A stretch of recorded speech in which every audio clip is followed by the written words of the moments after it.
The warship Crimson Fang hung in the darkness of space like a blade waiting to strike. Inside its metal walls, Commander Vexthor stood before a massive window, watching the small blue planet below. His scales gleamed under the red lights of the bridge. His tail swept back and forth slowly, a sign that he was thinking about something pleasant. "Another weak colony," he said to his second officer. "These humans spread across the stars like insects, but they have no real strength." The officer nodded. He had served under Vexthor for many years and knew better than to disagree. The Krathian Empire had crushed 17 colonies in the past 6 months. Each time, the enemy had fallen quickly. The humans were always the easiest. Vexthor walked to the center of the bridge. His clawed feet clicked against the floor. "Bring the Shadow Maw to the deployment bay.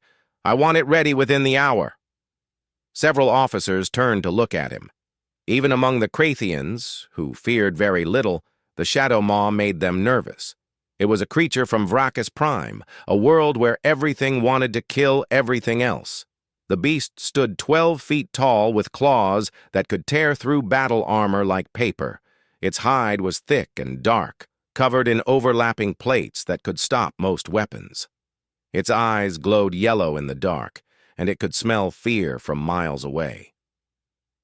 "Commander," the second officer said carefully, "the Shadow Maw has been unstable since the last deployment. Perhaps we could use standard ground forces." Vexthor turned slowly. His eyes narrowed. "Standard forces are for standard enemies. I want these humans to remember what happens when they refuse to surrender. The Shadow Maw will hunt them, and they will break." The officer bowed his head. "Yes, Commander." Far below on the planet's surface, Captain Daniel Harper stood in the command center of Kepler 442b colony. The room was small and filled with old equipment. The colony had only been established 3 years ago, and they barely had enough supplies, let alone military defenses. "Sir, we're picking up activity from the Krathian ship," said Lieutenant Kim Chen from the communications station. "They're powering up their deployment systems." Daniel felt his stomach tighten. He had known this day might come. Every human colony lived with the fear that the Krathians would find them. The Empire was expanding fast, taking everything in its path. "How long do we have?" he asked. "Maybe 2 hours before they can launch anything," Kim said. "But sir, our defenses won't hold against a full assault. We have 30 security officers and some mining equipment we converted into weapons." "That's all."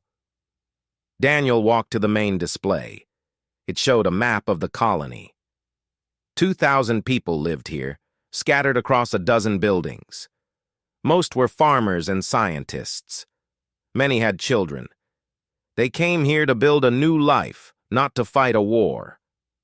"Start evacuation procedures," he said. "Get everyone to the transport ships. Prioritize families with young children."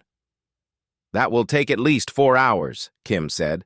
"Maybe longer if people panic." "Then we better get started." In the agricultural sector on the far side of the colony, Emma Collins was helping her mother plant tomato seeds. She was 8 years old with dark hair tied back in a ponytail. Her hands were dirty from the soil, and she smiled as she pressed each seed into its little hole. "Mom, do you think these will grow as big as the ones on Earth?" she asked. Her mother, Lisa Collins, smiled. "Maybe bigger. The soil here is really good, and we have more sunlight hours than back home." Emma loved the greenhouses. They were warm and filled with green plants from Earth. Everything outside the domes was red rock and thin air, but inside, it felt alive. She could smell the earth and hear water dripping from the irrigation system. Suddenly, a loud alarm rang through the colony. The sound was sharp and scary. Emma dropped her seed packet and looked up at her mother.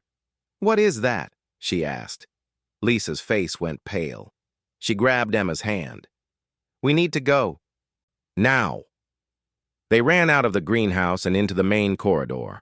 Other people were running too, all heading toward the transport station. Emma saw Mr. Peterson from the engineering bay and Mrs. Lynn, who taught at the school. Everyone looked afraid. "Lisa, take Emma to Bay 3, Mr. Peterson shouted as he ran past. "They're loading families first." Lisa pulled Emma along, but there were so many people in the corridors. Everyone was pushing and shouting. Emma's small hand slipped from her mother's grip. "Mom!" she called out. "Emma, stay close!" Lisa turned, reaching back, but the crowd pushed between them. Emma tried to move forward, but people kept bumping into her. She was too small. She couldn't see over the adults. She pushed toward where she thought her mother was, but when the crowd thinned, her mother was gone. "Mom?" Emma called again, her voice smaller now. She stood in an empty corridor. Everyone had gone toward the transport bays. She could hear alarms and announcements echoing through the halls. Her heart beat fast in her chest. Emma knew she should follow the others, but she didn't know which way they went. She turned around, looking at the different corridors, and made a choice. She ran back toward the greenhouse. If she got lost, her parents would look for her there. That's what her father always said. If they got separated, meet at home. The greenhouse was quiet when she got back. All the plants, the drop pod hit the ground outside the colony like a meteor. The impact shook the buildings and sent red dust flying into the air. For a moment, everything was quiet. Then the pod's door exploded outward with a hiss of steam. The Shadow Maw stepped out into the pale sunlight. Its massive body uncoiled from the cramped space, rising to its full height, 12 feet of muscle and armor built to kill. Its yellow eyes scanned the colony ahead. The beast's nostrils flared, taking in hundreds of scents at once. Fear, panic, prey running in every direction. It began to walk toward the nearest building. Each step was deliberate and silent despite its size. This was how it hunted. Slow at first. Let them think they had time. Then, when they felt safe, strike fast. Back in the command center, alarms screamed from every console. Captain Daniel Harper stared at the screen, showing the impact site. "What is that thing?" Lieutenant Kim asked, her voice shaking. Daniel had seen reports from other colonies, stories that sounded too terrible to be real. Now he was looking at proof. "It's called a Shadow Maw," he said quietly. "They use them to break resistance. We need to evacuate everyone now." "Sir, we still have 300 people in the south sector," Kim said. "The transport ships can't hold everyone at once." Daniel grabbed his rifle from the wall mount. "Get everyone you can on the ships and launch them. I'm going to buy us time." "Captain, you can't fight that thing alone." "I'm not planning to fight it. I'm planning to slow it down." He ran from the command center, calling other security officers over his radio. By the time he reached the colony's outer buildings, 6 other officers had joined him. They all carried weapons, but Daniel could see the fear in their eyes. They had trained for pirates and equipment failures, not monsters. The Shadow Maw was already inside the colony perimeter. It had torn through the outer fence like it was made of paper. Now it moved between buildings, its head turning slowly as it tracked scents. "Spread out," Daniel ordered. "Hit it from different angles. Aim for the eyes if you can." The officers took positions behind cargo containers and building corners. Daniel raised his rifle and fired first. The shot hit the Shadow Maw's shoulder plate and sparked off harmlessly. The creature turned its head toward him. Those yellow eyes locked onto his position. Then it moved. Daniel had never seen anything so big move so fast. The Shadow Maw crossed 30 feet in seconds. He rolled behind a container just as massive claws tore through the spot where he had been standing. The other officers opened fire, trying to draw it away. The beast ignored most of the shots. Its armored hide was too thick, but when one shot hit near its eye, it roared. The sound was deep and made the ground vibrate. It spun toward the officer who had fired and charged. "Run!" Daniel shouted, but the officer froze. The Shadow Maw was on him in seconds. Daniel looked away, but he heard the scream.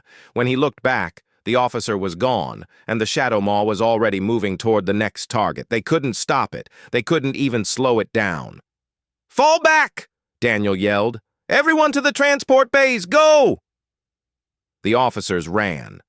The Shadow Maw didn't chase them. It had already lost interest in targets that ran. It turned its head toward the center of the colony where the greenhouses stood. It had caught a different scent now, something that made it pause. Fear, yes, but mixed with something else, something that pulled at ancient instincts buried deep in its brain. The Shadow Maw began walking toward the agricultural sector. Inside the greenhouse, Emma heard the sounds of weapons fire and screaming. She pressed herself harder against the wall under the growing table. Her whole body shook. She wanted her parents. She wanted to go home to Earth where everything was safe. The greenhouse door exploded inward. Emma clapped her hands over her mouth to stop from screaming. Through the gap under the table, she could see something huge moving between the rows of plants. It walked on 4 legs, but sometimes rose up on 2.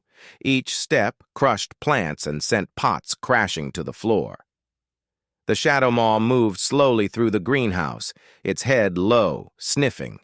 It could smell the small one hiding. The one that was afraid but not running. That was strange. Everything ran from the Shadow Maw. Emma watched as the creature came closer. She could see its claws now. Each one was as long as her arm. Its teeth were white and sharp when it opened its mouth slightly. She should run. Every part of her body screamed at her to run. But her father's voice was in her head. He was a veterinarian before they came to the colony. He had taught her about animals. "If you meet a predator," he had said once, "running triggers the chase instinct. Sometimes being still is smarter." Emma stayed very still. The Shadow Maw reached the table where she hid. It lowered its massive head, and those yellow eyes found her. Emma stared back. She couldn't help it. She was too scared to look away. The beast's lips pulled back, showing all its teeth. Emma could feel its hot breath. It smelled like metal and something old. The creature's claws scraped against the floor as it positioned itself to strike. Emma's mind went blank with terror. But then she remembered something else her father said, about injured animals that came to his clinic, how speaking softly sometimes calmed them. "Please," she whispered. Her voice cracked. "Please don't." The Shadow Maw's head tilted slightly. Its eyes narrowed. Emma slowly raised her hands, palms out, the way her father showed her when approaching scared animals. "I won't hurt you," she said, even though it made no sense. This thing was about to kill her. But she kept talking, because it was all she could do. "I'm scared," she said. Tears ran down her face. "I'm really scared. But I don't want to hurt you." The Shadow Maw's raised claw hung in the air. It should have struck by now. It should have ended this. But something was wrong. The scent from this small creature was triggering memories the Shadow Maw didn't know it had. Memories from before it became a weapon. From when it was young. The scent of gentleness, of care, of something that didn't want to hurt. The Shadow Maw's claw slowly lowered. Its massive head moved closer to Emma, who pressed back against the wall. She was crying now, unable to stop, but she kept her hands up and kept her voice soft. "It's okay," she whispered, though nothing was okay.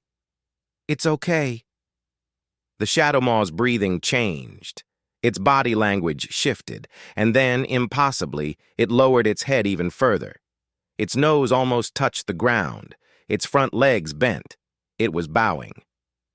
Emma stared in shock. The massive creature that had torn through trained soldiers was bowing to her like a dog greeting its owner. High above the planet, on the bridge of the Crimson Fang, Emma kept her hand on the Shadow Maw's nose. The creature's skin was rough and warm under her palm. She could feel it breathing, slow and steady now. The yellow eyes watched her, but they didn't look angry anymore. They looked almost confused. "You're not bad," Emma whispered. "You're just scared too, aren't you?" The Shadow Maw made a sound deep in its throat. Not a growl. something softer. It shifted its weight and moved closer to Emma, its massive body curling slightly around her hiding spot under the table. Emma realized what it was doing. It was protecting her. Outside the greenhouse, Captain Daniel Harper regrouped with his remaining officers near the transport bays. They had lost 3 people to the creature. The rest of the civilians were boarding the ships as fast as they could. "Sir, we need to leave now," Lieutenant Kim said. "The transport ships are almost full." Daniel shook his head. "We're still missing people. The Bennett family, old Mr. Rodriguez, and—" He checked his data pad. "Emma Collins, 8 years old. Last seen in the South Corridor during the evacuation." Kim's face fell. "Sir, that creature went toward the agricultural sector. If she's there, then we need to check." Daniel grabbed fresh magazines for his rifle. "I'm not leaving a child behind." "Captain, that thing killed 3 trained officers in under a minute." "I know." Daniel started walking toward the greenhouses. "Which is why you're staying here to launch the transports if I don't come back." He moved through the empty corridors alone. The colony felt like a ghost town now. Emergency lights flashed red, and alarms still wailed in the distance. Daniel reached the agricultural sector and stopped at the entrance to the main greenhouse. The door was torn completely off its frame. Inside, he could see destruction, broken pots, crushed plants, and claw marks gouged deep into the floor. His heart sank. If Emma had been here, she couldn't have survived. Then he heard a voice, small and young. "It's okay. Nobody's going to hurt you." Daniel moved carefully toward the sound, his weapon raised. He stepped around a broken growing table and froze. Emma Collins sat on the floor, alive and unhurt. Next to her, taking up most of the space in the greenhouse, was the Shadow Maw. The creature's massive head rested on the ground near Emma. The girl's hand stroked the side of its face, right below one of its eyes. The Shadow Maw's eyes were half closed, like a cat being petted. "Emma," Daniel said softly, trying not to startle either of them. "Don't move. I'm going to get you out of there." Emma looked up at him. "It's okay, Captain Harper. He won't hurt me." "Emma, that thing is dangerous. You need to come with me right now." The Shadow Maw's eyes snapped open at Daniel's voice. Its head lifted off the ground, and a low growl rumbled from its chest. Daniel raised his weapon, but before he could fire, the creature moved. It positioned itself between him and Emma, its body becoming a living shield.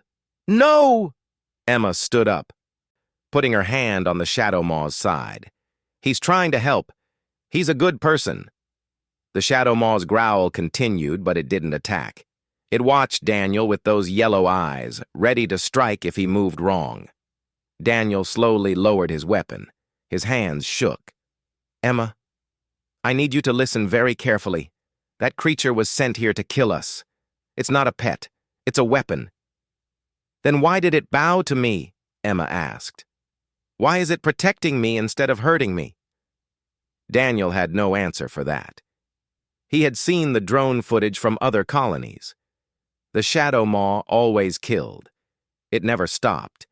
It never hesitated. But now it sat in front of an 8-year-old girl like a guard dog. "I don't know," he admitted, "but we need to leave. More enemies are coming." As if responding to his words, the colony alarms changed pitch. A new warning. Incoming landing craft. Emma looked scared again. "What's that?" "Soldiers," Daniel said.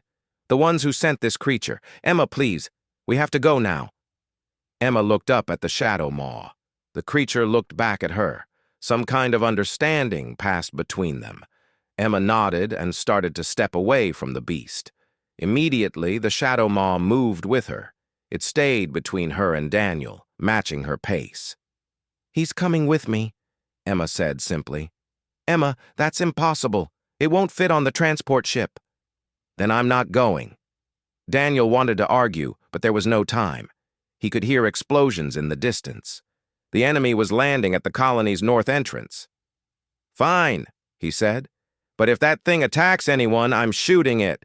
Understood?" Emma nodded. She put her small hand on the Shadow Maw's leg. "Come on. We need to find my mom and dad." They moved through the corridors together, an impossible group. A colony captain, a child, and a monster that should have killed them both. Other colonists who had been hiding in sealed rooms saw them pass and couldn't believe their eyes. Lieutenant Kim nearly shot the Shadow Maw when they reached the transport bay. She had her weapon aimed at its head before Daniel waved her down. "Hold fire! It's with us!" "Sir, have you lost your mind?" "Probably. Is Emma's family on the ships?" "Yes, the Collins family is on transport too. But sir, we can't take that thing." More explosions shook the colony. Closer now. Through the bay windows, they could see Krathian soldiers advancing through the outer sectors. They had heavy weapons and moved in organized groups. The Shadow Maw saw them too. Its whole body tensed. The growl that came from its throat was different now. Deeper. More threatening. It recognized those soldiers. It recognized the smell of the ones who had put the collar on its neck and the implant in its brain. The ones who had hurt it and starved it and used it as a weapon. "Emma, get on the ship," Daniel ordered. "But what about—" "I'll handle it. Go." Emma ran toward Transport 2, where her parents were waiting at the door. Her mother screamed her name and pulled her into a hug. Her father stared past them at the Shadow Maw in shock. The Krathian soldiers reached the transport bay entrance. They opened fire immediately. Energy bolts filled the air. The Shadow Maw roared and charged forward, moving faster than anything that size should move. But it didn't charge at the colonists. It charged at the soldiers. Daniel watched in amazement as the creature fought. It was defending them. Every time a soldier tried to get past it toward the transport ships, the Shadow Maw blocked the way. Its claws tore through armor. Its jaws snapped weapons in half. It moved like a hurricane of rage and power, but there were too many soldiers. The Shadow Maw was taking hits. Energy bolts scorched its hide. One blast hit its shoulder and left a smoking wound. The creature staggered but didn't fall. "Close the transport doors!" Kim shouted. "We need to launch now!" "Not yet." Daniel fired his rifle at the advancing soldiers, trying to help the Shadow Maw. Other officers joined in. Together they formed a defensive line. Emma watched from the transport door as the Shadow Maw fought. She saw it get hurt. She saw it bleed, and she couldn't stand it anymore. "Stop hurting him!" she screamed. Her voice cut through the noise of battle. The Shadow Maw turned its head toward her. For a moment, their eyes met across the chaos. The creature's yellow eyes seemed to soften. Then it turned back to the fight with renewed fury. On the bridge of the Crimson Fang, Commander Vexthor watched his soldiers die. His perfect plan was falling apart. The weapon he had created had turned against him. And all because of one small human child. "Destroy them all," he ordered. "Bring down the transport bay. Kill everything inside." His weapons officer hesitated. "Commander, the Shadow Maw is still in there." "I don't care. Fire!" The transport ships jumped through hyperspace, carrying the survivors of Kepler 442b to safety. Inside Transport 2, Emma sat with her parents, but she wouldn't stop crying. Her mother held her tight, while her father tried to explain to Captain Harper what had happened. "I don't understand any of this," Lisa Collins said. "Why would that creature protect Emma?" Daniel shook his head. "I don't know. But I've never seen anything like it. That thing was designed to kill, and it chose to save us instead." Emma looked up, her face red from crying. "Is he dead?" "Emma," Daniel started, but he didn't know what to say. The chances of anything surviving the Crimson Fang's main cannons were almost zero.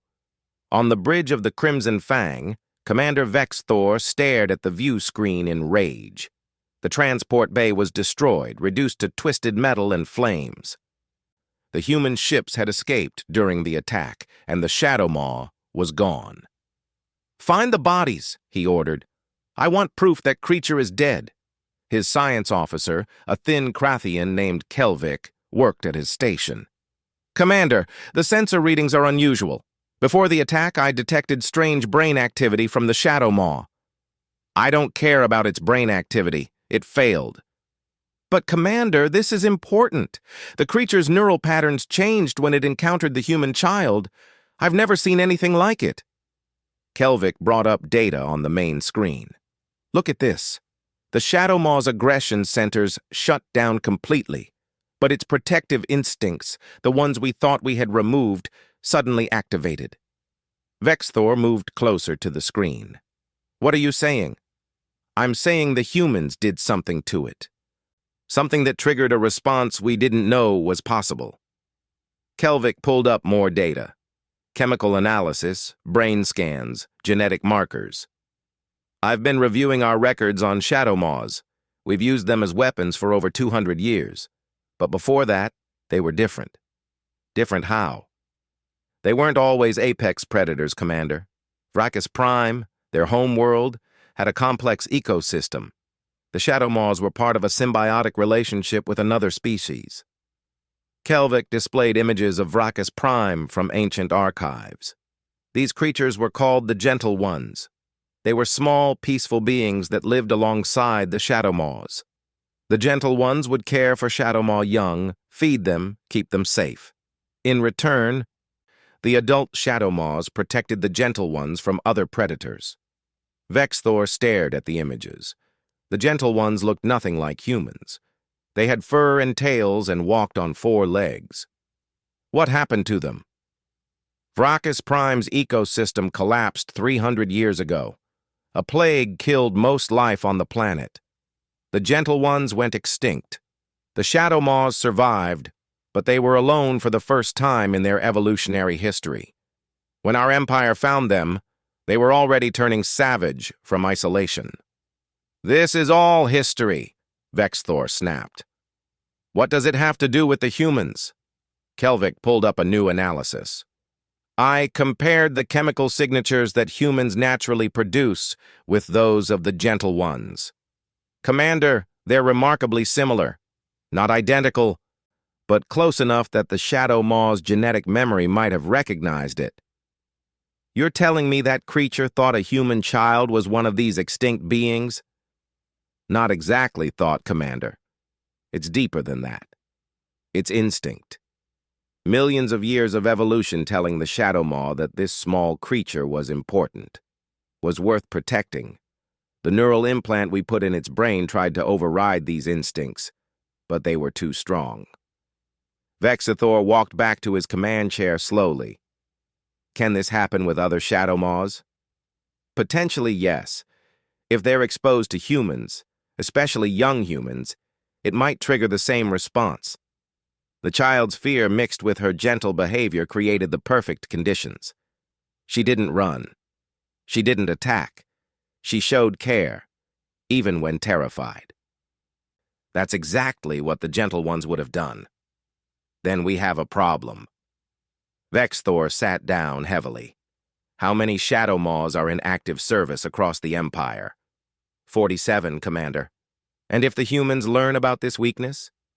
Kelvik understood immediately. "They could turn our weapons against us. Every Shadow Maw we deploy could potentially switch sides." Vexthor was silent for a long moment. His perfect weapon, the creature that had broken the will of countless enemies, could be turned by a child's kindness. It was unthinkable. It was also undeniable. "We need to kill those humans," he said finally. "All of them. If this knowledge spreads—" "Commander, there's something else." Kelvik looked uncomfortable. "The Shadow Maw's tracking implant is still active. I'm picking up its signal." "What? Where?" "It's moving, Commander. Away from the destroyed bay. The creature survived." Vexthor stood up fast. "How is that possible?" "Shadow Maws are extremely resilient. It must have taken shelter just before impact. The signal shows it's wounded but alive. And, Commander, it's following the trajectory of the human transport ships." Far below, on the ruined colony, the Shadow Maw pulled itself from the rubble. Half its body was burned. One of its legs barely worked. But it was alive. The explosion had thrown it into a collapsed section of the bay, and the falling debris had actually protected it from the worst of the blast. The creature limped forward, following a scent only it could detect. The small one, the gentle one. She had left a trail through the air when her ship launched. The Shadow Maw had tracked prey across entire continents before. It would find her again. But this time, it wasn't hunting. This time, something deeper drove it forward. Something older than training or pain, or the metal implant in its skull. Every step hurt.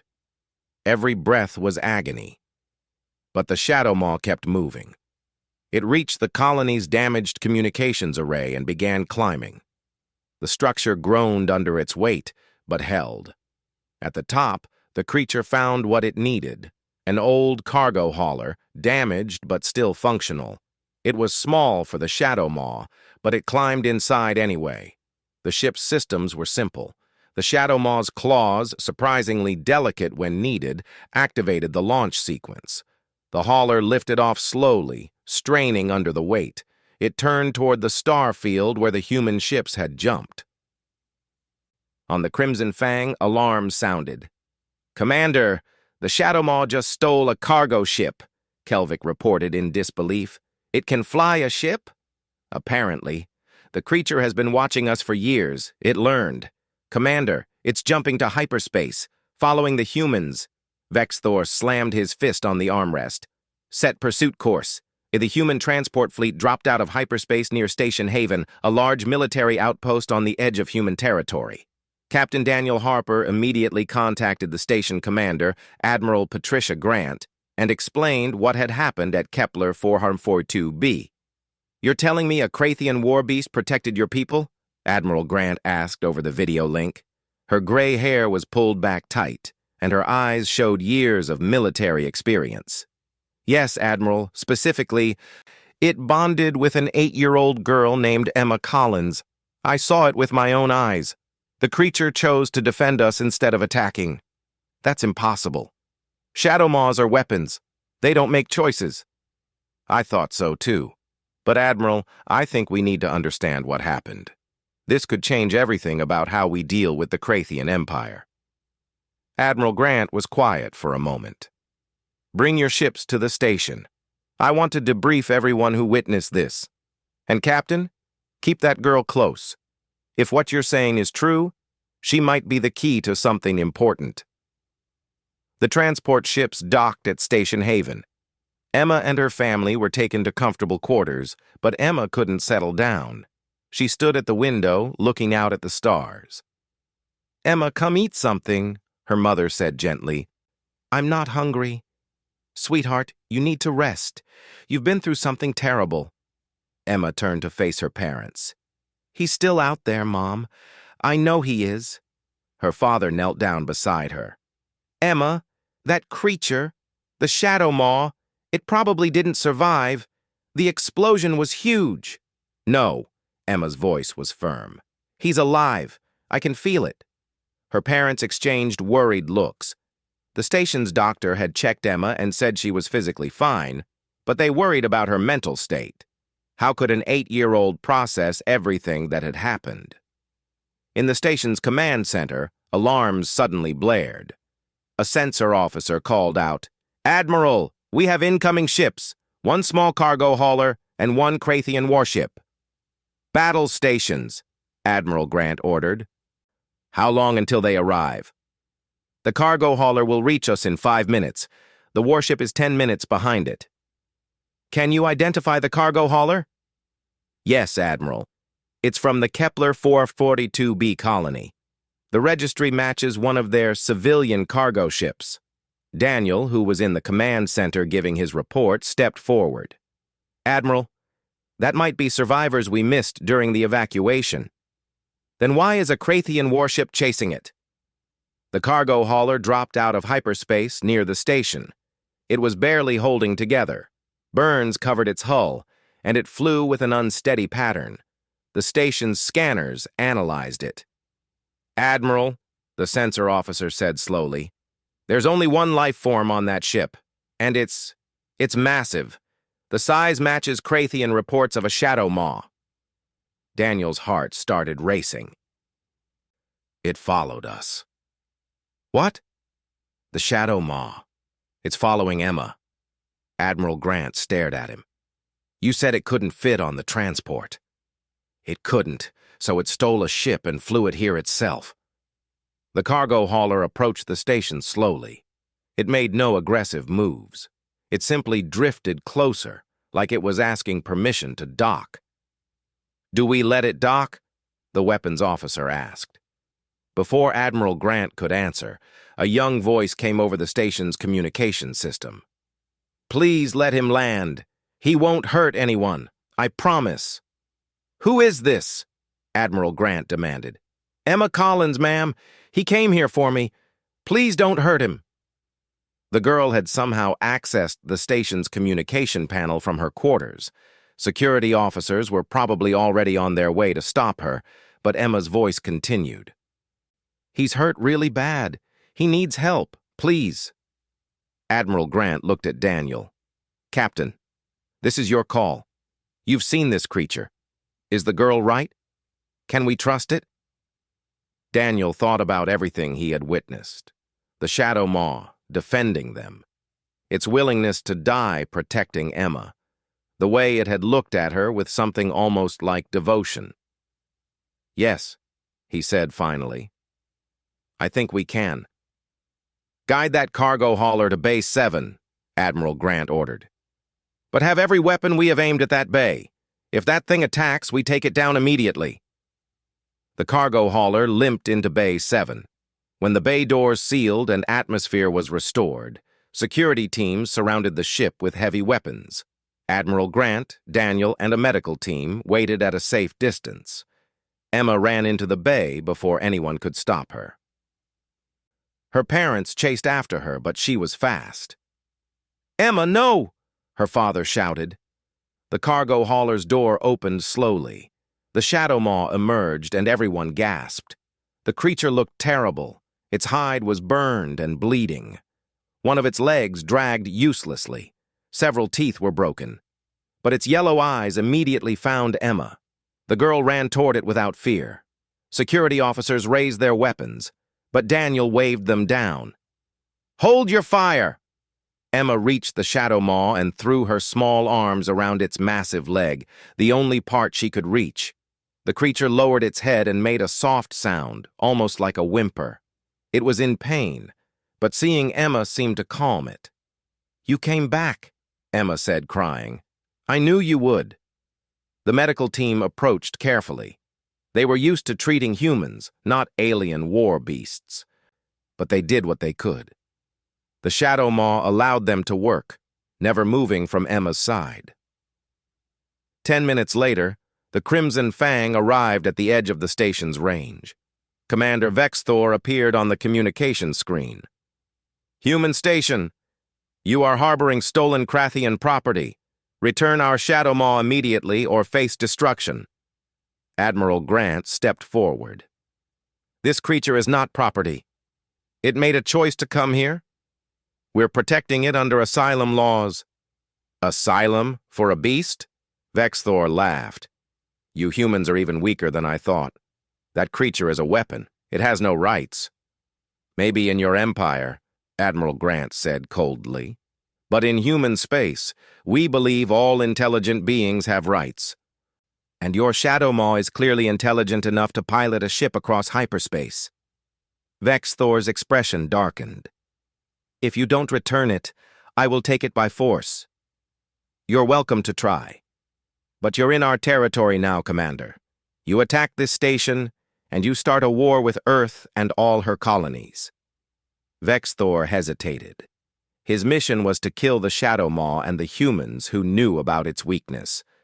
But starting a full war with humanity was beyond his authority. The Krathian Empire was powerful, but humanity was growing stronger. A war would be costly. "This isn't over," Vexthor said finally. "The Council will hear about this." Good, Admiral Grant replied. Send my regards to your superiors, and tell them that humanity is not afraid of your weapons anymore. The Crimson Fang turned and jumped back to hyperspace. Vexthor retreated, but he knew his career was probably over. He had failed completely. In Bay 7, the medical team finished treating the Shadow Maw's wounds as best they could. The creature would survive, though it would carry scars forever. Emma sat next to it, holding its massive paw. The Shadow Maw's eyes were half closed now, exhausted from pain and travel. But it was content. It had found the Gentle One again. Admiral Grant approached slowly. Emma, can I ask you something? Yes, ma'am. Why do you think this creature chose you? What made it stop its attack?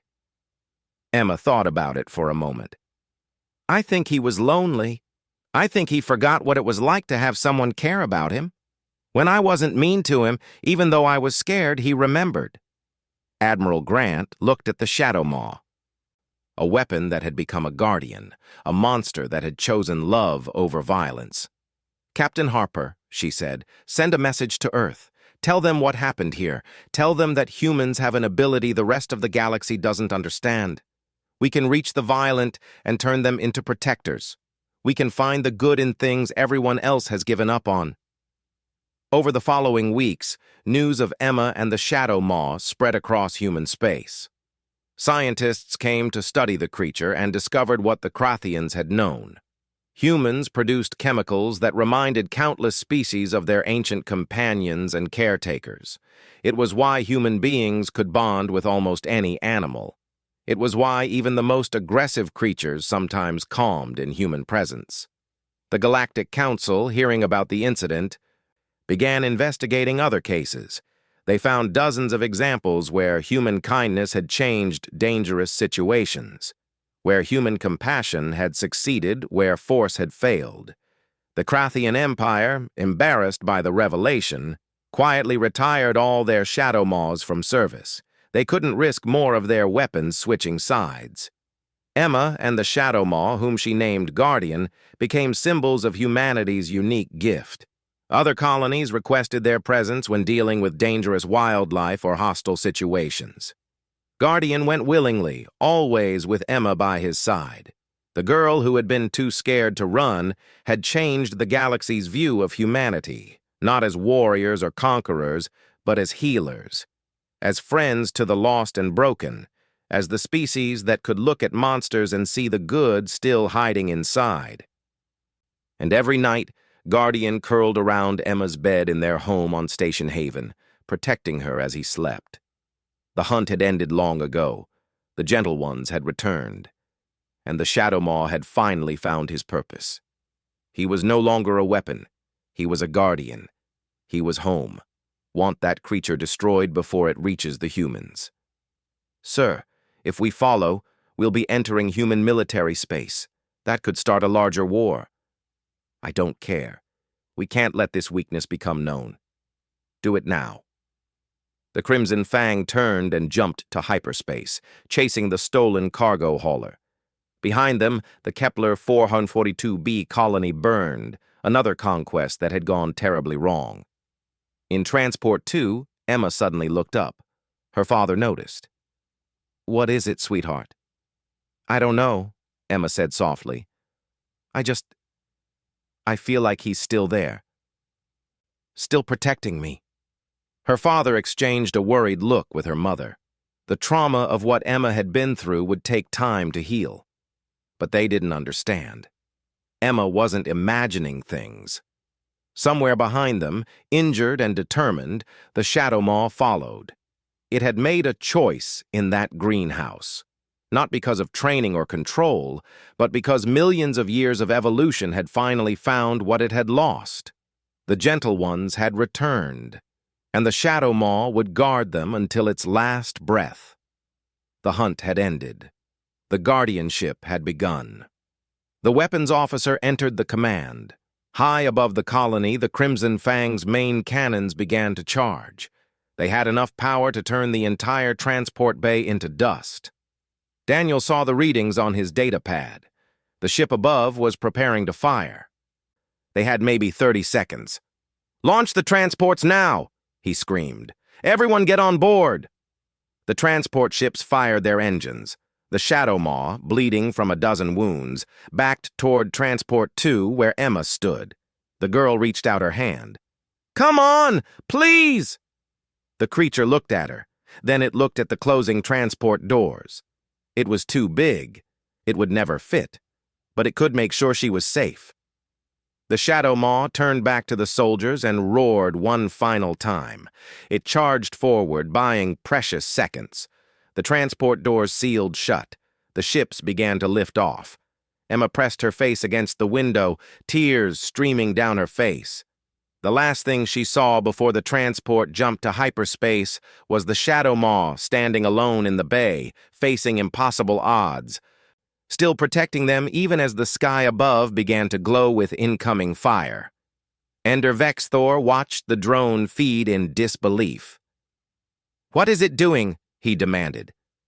His science officer checked the readings. "Commander, the Shadow Maw has stopped its attack. Its aggression levels are dropping rapidly." "That's impossible. Send the kill command." The officer entered the command into the Shadow Maw's neural implant. Nothing happened. The creature remained bowed before the small human child. "Commander, it's not responding to any commands." Vexthor's claws dug into the armrest of his chair. "Then send troops to complete the mission. I want that colony destroyed." On the planet below, Emma slowly reached out one small hand. She touched the Shadow Maw's scarred nose. The creature's eyes closed for a moment. When they opened again, something had changed in them. The hunt was over, but something else was beginning, twos in neat rows. The lights hummed softly overhead. Emma climbed under one of the growing tables and hugged her knees to her chest. She would wait here. Her parents would come find her. She didn't know that high above the planet, Vexthor was opening the deployment bay doors. She didn't know that the Shadow Maw was being loaded into a drop pod, its yellow eyes gleaming with hunger. She didn't know that in less than an hour something terrible was coming to her colony. All Emma knew was that she was scared and alone, and she hoped her parents would find her soon. She closed her eyes and tried to be brave, just like her father taught her. In the quiet greenhouse, surrounded by plants from Earth, she waited. The drop pod launched from the Crimson Fang with a burst of fire. Inside, the Shadow Maw crouched in the darkness, its claws scraping against the metal walls. It could already smell them, the weak ones, the ones that always ran, the ones that tasted like fear. The hunt was beginning.